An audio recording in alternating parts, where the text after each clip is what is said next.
ಎಲ್ಲ ಸರಿ ಸಾವಿತ್ರಿ, ಆದ್ರೆ ಸುಶಾಂತ್ ಮುಖ ನೋಡ್ಕೊಂಡು ಇವ್ರು ಮಾಡಿರೋ ತಪ್ಪನ್ನ ಕ್ಷಮಿಸೋದಕ್ಕೆ ನನ್ನಿಂದ ಆಗೋದಿಲ್ಲ. ಇವ್ರ ಕಣ್ಣು ಮುಂದೆ ಇದ್ರೆ ಏನಾಗುತ್ತೋ ಗೊತ್ತಿಲ್ಲ.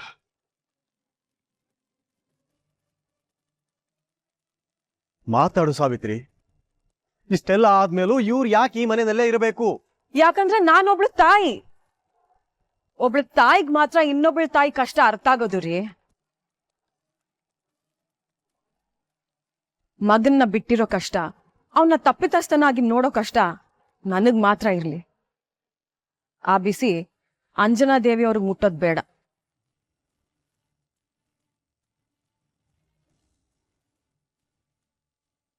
ಸಂದೀಪ್ ವಿಷಯ ಗೊತ್ತಾದ್ಮೇಲೆ ಇವ್ರು ಎಷ್ಟು ನರಳ್ತಾ ಇದ್ದಾರೆ ಅಂತ ನಾನು ಕಣ್ಣಾರೆ ನೋಡಿದೀನಿ ರೀ. ಆ ಸಂಕಟ ನನಗಷ್ಟೇ ಗೊತ್ತಾಗಕ್ ಸಾಧ್ಯ ರೀ. ತಪ್ಪು ಯಾರೇ ಮಾಡಿದ್ರು ಅದಕ್ಕೆ ಶಿಕ್ಷೆ ಆಗ್ಲೇಬೇಕು ಸಾವಿತ್ರಿ. ಅದು ಸುಶಾಂತ್ ಆಗಿದ್ರು ಸರಿ, ಸಂದೀಪ್ ಆಗಿದ್ರು ಸರಿ, ಅಥವಾ ನೀನು ಅಥವಾ ನಾನಾಗಿದ್ರು ಸರಿ.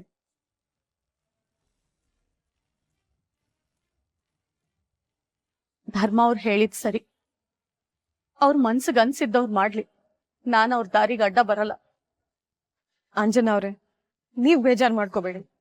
ನನಗಾಗಿದ್ ನೋವು ನಿಮ್ಗಾಗಕ್ ನಾನ್ ಬಿಡಲ್ಲ ರೀ. ಸಂದೀಪ್ ಇಲ್ಲೇ ಇರ್ತಾರೆ. ಸಾಧಿಸ್ತಾ ಇದೆಯಾ ನೀನು?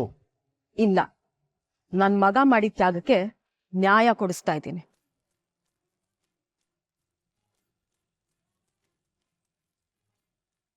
ಸರಿ ಆಯ್ತು, ಸುಶಾಂತ್ನಾದ್ರೂ ವಾಪಸ್ ಕರ್ಸೋಣ. ಅದರಲ್ಲೇನಿದೆ ತಪ್ಪು? ಬೇಡ ರೀ, ಇಲ್ಲಿವರೆಗೂ ಅವನ್ ಬರೀ ಸುಶಾಂತ್ ಆಗಿದ್ದ. ಇನ್ನು ಅವನ್ ಮನೆಗೆ ಬಂದಾಗ ಸುಶಾಂತ್ ರಾಜ್ ಪ್ರಧಾನ್ ಆಗಿ ಬರ್ತಾನ.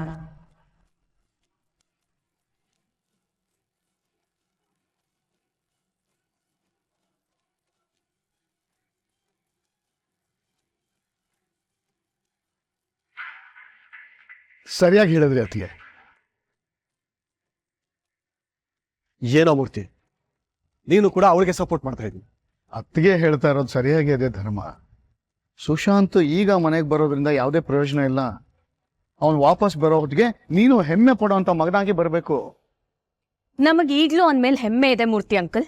ಧರ್ಮನ ಜಾಗ ತುಂಬೋಕೆ ಅಷ್ಟು ಸಾಲದು, ಅವನಿನ್ನೂ ಪಳಗಬೇಕು. ಆದ್ರೆ ನೀವೆಲ್ಲ ಬರೆದಿಟ್ಕೊಳ್ಳಿ, ಅವನು ಜೂನಿಯರ್ ಧರ್ಮ ಆಗೇ ಬರ್ತಾನೆ.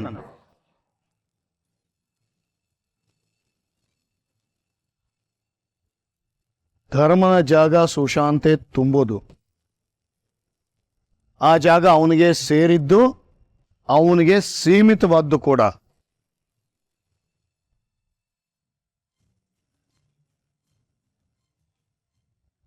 ಧರ್ಮ, ನಿನಗೆ ನಿನ್ನ ಚೇರಲ್ಲಿ ನಿನ್ನ ಮಗ ಕೂರೋದನ್ನ ನೋಡ್ಬೇಕಾ ಬೇಡವಾ? ಧರ್ಮ, ನಿನ್ನ ಮಗನ ಚಿಂತೆ ಬಿಡು. ಅವನ್ ಇಲ್ಲೇ ಇದ್ಕೊಂಡು ಅದನ್ನೆಲ್ಲ ಸಾಧಿಸ್ಬೋದಲ್ವಾ? ಅಲ್ಲೆಲ್ಲೋ ಇದ್ದು ಏನಕ್ಕೆ ಕಷ್ಟಪಡ್ಬೇಕು?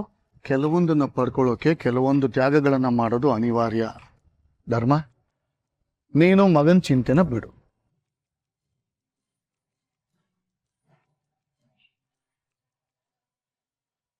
ಧರ್ಮ ಅವ್ರೆ, ನನಗ್ ಗೊತ್ತು ನಿಮ್ಗೆ ನನ್ ಮಗ ಸ್ಯಾಂಡಿನ ಕ್ಷಮಿಸಕ್ ಆಗ್ತಿಲ್ಲ ಅಂತ. ಆದ್ರೆ ನನ್ ಮಗನಿಗೆ ಅವನ್ ತಪ್ಪನ್ನ ತಿದ್ಕೊಡೋದಕ್ಕೆ ಇನ್ನೊಂದು ಚಾನ್ಸ್ ಕೊಡಿ. ನಿಮ್ ಮಗನ ಒಬ್ಬ ಒಳ್ಳೆ ಮನುಷ್ಯನಾಗಿ ಮಾಡ್ದ ಹಾಗೆ ನನ್ ಮಗನ್ನೂ ಮಾಡಿ ಪ್ಲೀಸ್.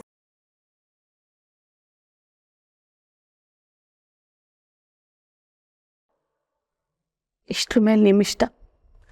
ನಾನೊಬ್ಬ ತಾಯಿಯಾಗಿ ಕೇಳ್ಕೊಂಡಿದ್ದೀನಿ. ನನ್ನ ಮಗನ್ನ ನಿಮ್ಮ ಮಡ್ಲಿಗೂ ಹಾಕಿದ್ದೀನಿ.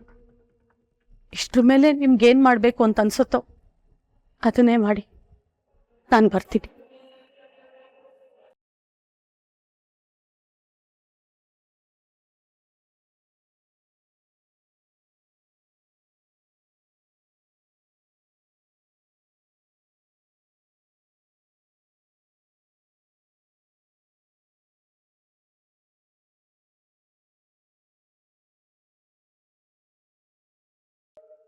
ಒಂದ್ ಬೊಕ್ಸೆ ನೀರ್ ಸಿಕ್ಕಿದ್ರೆ ಸಾಕು ಅಂತ ಅನ್ಕೋತಿದ್ದೆ.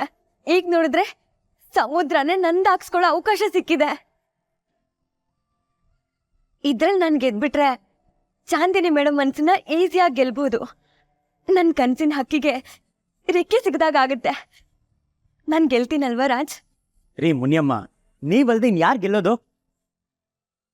ಅದೃಷ್ಟ ಈಗ ನಿಮ್ ಮನೆ ಬಾಗ್ಲು ಬಂದು ನಿಂತಿದೆ. ಅದನ್ನ ಆರ್ತಿ ಎತ್ತಿ ಒಳಗಡೆ ಕರ್ಕೊಂಬರೋದಷ್ಟೇ ನಿಮ್ ಕೆಲ್ಸ. ನಿಮ್ ಹಾರ್ಡ್ ವರ್ಕ್ಗೆ, ನಿಮ್ ಡೆಡಿಕೇಶನ್ಗೆ ಬೆಲೆ ಸಿಕ್ಕೇ ಸಿಗತ್ತೆ. Don't very Muniyamma, be happy.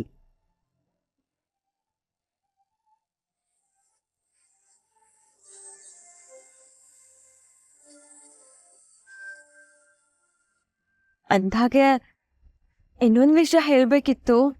ಏನ್ರಿ ಅದು ಅಂತ ವಿಷಯ? ನೀವ್ ಯೋಚನೆ ಮಾಡ್ತಿರೋ ಸ್ಟೈಲ್ ನೋಡಿದ್ರೆ ಏನೋ ದೊಡ್ಡ ವಿಚಾರನೇ ಇದೆ. ಅದು ಅದು ಏನ್ರಿ ಅದು ಇದು? ಒಳ್ಳೆ ಚೂಯಿಂಗ್ ತರ ಎಳಿತಾ ಇದ್ದೀರಾ, ಅದೇನ್ ಹೇಳಿ. ಅದು ಈ ಕೆಲಸ ನೀವು ನನ್ಗೆ ಸ್ವಲ್ಪ ಹೆಲ್ಪ್ ಮಾಡ್ಬೇಕು.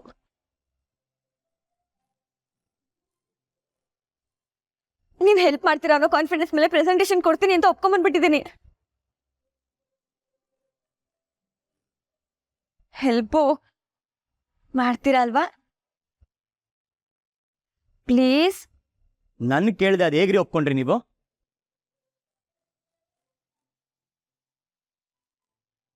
ಆಗಲ್ಲ ರೀ, ನನ್ ಕೈಲಾಗಲ್ಲ. Please please please please Raj, ಇದೊಂದ್ಸರಿ ಹೆಲ್ಪ್ ಮಾಡ್ಬಿಡಿ. ಬೇಕಿದ್ರೆ ಮನೆ ಕೆಲಸ ಎಲ್ಲ ನಾನೇ ನೋಡ್ಕೋತೀನಿ.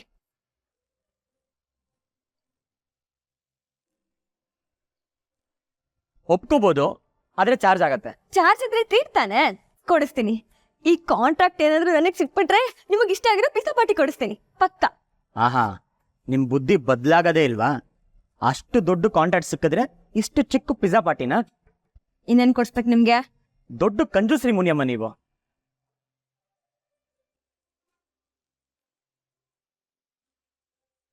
ಈಗೇನು ಹೆಲ್ಪ್ ತಾನೇ ಮಾಡ್ಬೇಕು, ಮಾಡ್ತೀನಿ ಬಿಡಿ.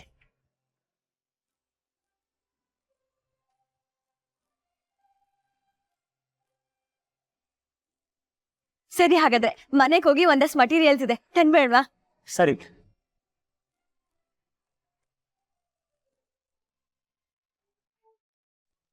ಯಾಕ್ರಿ ಸುಮ್ಮನೆ ನಿಂತಿದ್ದೀರಾ?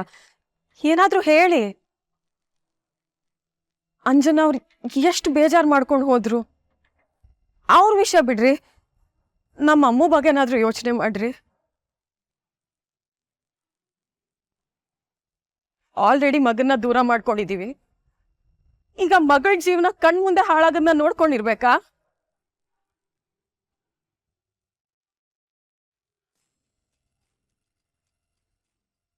ಸರಿ, ಸಂದೀಪ್ ಮನೆಯಲ್ಲೇ ಇರಲಿ.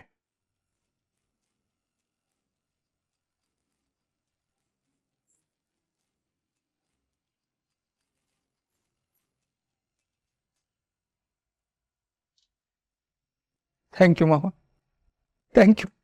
ನೀವು ಮನೆಯಲ್ಲೇ ಇರೋದಕ್ಕೆ ಒಪ್ಕೊಂಡಿದ್ದೀನಿ ಅಂದ ಮಾತ್ರಕ್ಕೆ ಎಲ್ಲವೂ ಮೊದಲಿನ ಹಾಗೆ ಆಗುತ್ತೆ ಅಂತ ಅಂದ್ಕೋಬೇಡಿ.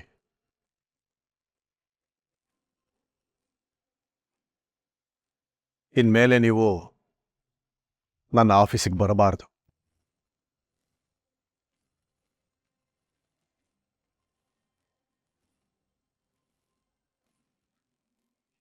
ನಮ್ಮ ಯಾವ ವ್ಯವಹಾರದಲ್ಲೂ ಮೂಗು ತೋರಿಸಬಾರ್ದು.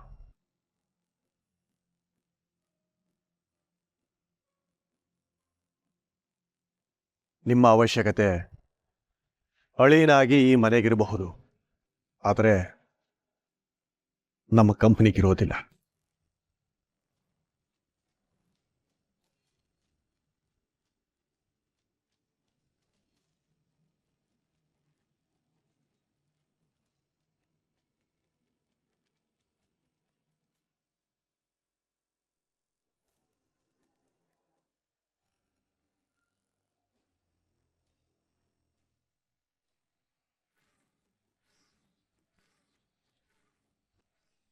ಲೇ ಇವಳೆ, ಒಂದ್ ಸ್ವಲ್ಪ ದುಡ್ಡಿದ್ರೆ ಕೊಡ. ಎಷ್ಟು ರೀ? 1,00,000 ಬೇಕು, ಕೊಡ್ತೀಯಾ? 5,000 10,000 ಕೊಡು. ಅಷ್ಟೊಂದಾ? ನನ್ನ ಹತ್ರ ರೀ ಎಲ್ಲಿ ಅಷ್ಟೊಂದು ಬರಬೇಕು? ಒಂದು 500 ರೂಪಾಯಿ ಇದೆ. ಲೇ 500 ರೂಪಾಯಿ ಏನಕ್ಕೂ ಸಾಲಲ್ಲ ಕಣೆ. ಅಲ್ಲೇನಾದ್ರೂ ಸಾಸಿವೆ ಡಬ್ಬದಲ್ಲಿ ಅಲ್ಲೆಲ್ಲಿ ಇಟ್ಟಿರ್ತೆ ನೋಡು, ಕೊಡು. ನಿಜವಾಗ್ಲೂ ಇಲ್ಲ ರೀ. ಇವಾಗ ನಿಮ್ಗೆ ಯಾಕೆ ದುಡ್ಡು ಬೇಕು? ಬಾಡಿಗೆ ಕಟ್ಟಿಲ್ಲ ಕಣೆ. ಆ ಓನರ್ ಅಮ್ಮ ಬೇರೆ ದಿನಕ್ಕೆ 24 ಸರಿ ಫೋನ್ ಮಾಡ್ತಾಳೆ.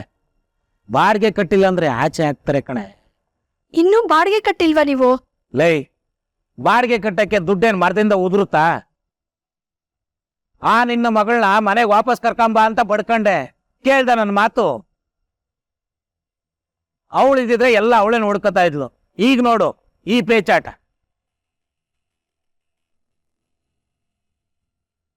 ಮಹೇಶ, ಲೇ ಮಹೇಶ, ಲೇ ಮಹೇಶ, ಆಚೆ ಬಾರಲೇ.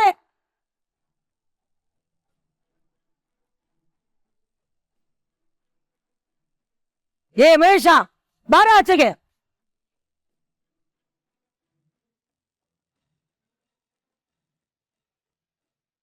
ಅಯ್ಯೋ, ಈ ಅಮ್ಮ ಬೇರೆ ಬಂದ್ಬಿಟ್ಲಾ? ಮುಗೀತು ನನ್ನ ಕತೆ.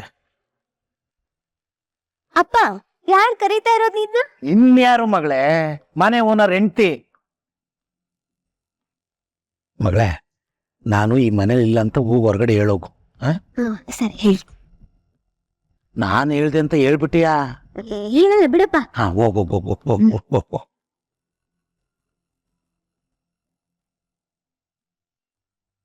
ಆಂಟಿ, ಅದು ಅಪ್ಪ ಮನೇಲಿಲ್ಲ.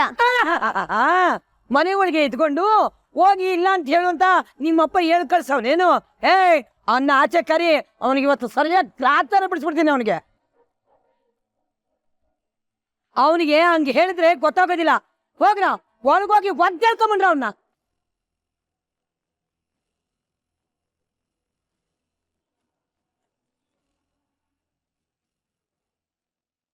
ಏಯ್ ಬಿಡ ಲೇ, ಬಿಡ್ರ. ಮರ್ಯಾದಸ್ತ್ರ ಫ್ಯಾಮಿಲಿ. ಓ, ಮರ್ಯಾದಸ್ತು ಫ್ಯಾಮಿಲಿ ಅಂತ ಮರ್ಯಾದಸ್ತ ಆದ್ರೆ ಬಾಯಿ ಮುಚ್ಕೊಂಡು ನನ್ ಬಾಡಿಗೆ ದುಡ್ಡನ್ನ ನೆಲ ಉರ್ಬ ಮಡ್ಗಲೆ ಮಡ್ಗ ಮಕ ಏನ್ ನೋಡ್ತ್ಯಾ? ದುಡ್ಡು ಮಡ್ಗಲೆ. ಇನ್ನೊಂದ್ 2 ದಿನದಲ್ಲಿ ಕೊಡ್ತೀನಿ ಅಂತ ಹೇಳಿದ್ನಲ್ಲಕ್ಕ. ಈ ಮಾತ್ ಕೇಳಿ ಕೇಳಿ ನನಗೆ ಸಾಕಾಗೋಗಿದೆ. ನಿನಗೆ ಬರೀ ಬಾಯಿ ಮಾತಲ್ಲಿ ಹೇಳಿದ್ರೆ ಕೇಳಂಗಿಲ್ಲ ನೀನು. ಹೋಗ್ರ ಮನೆ ಒಳಗಿನ ಸಾಮಾನಿನ ಆಚೆ ಬಿಸಾಕ್ರ. ನಿಂತ್ಕೊಳ್ರ.